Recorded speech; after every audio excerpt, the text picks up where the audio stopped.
I worked with an honor student last semester, and we conducted a study looking at how our college faculty responded to neurodivergent student behaviors in classroom settings.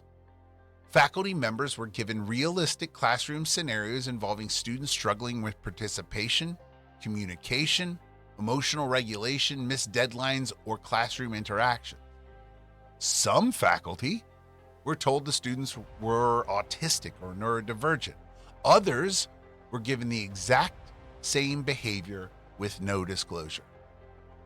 And the results were fascinating because the story the data tells is not the story that most people expect.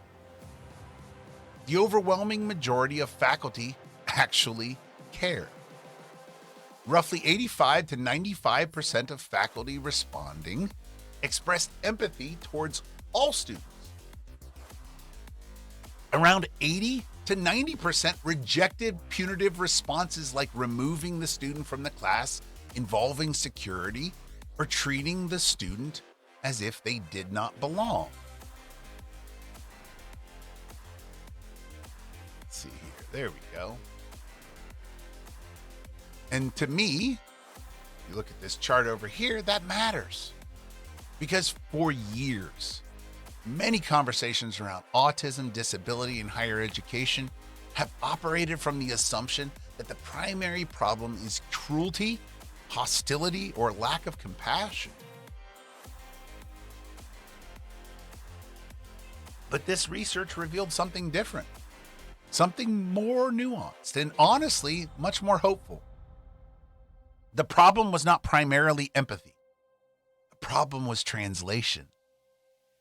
And one of the reasons this research became so powerful is because once we visualize the data, the pattern becomes impossible to ignore. There's one graph in particular that honestly hit me more emotionally when we put it together. The graph compares faculty responses when autism was disclosed versus undisclosed. And visually, the graph almost tells a story all by itself. On one side, empathy levels already fairly high, around 85-90%.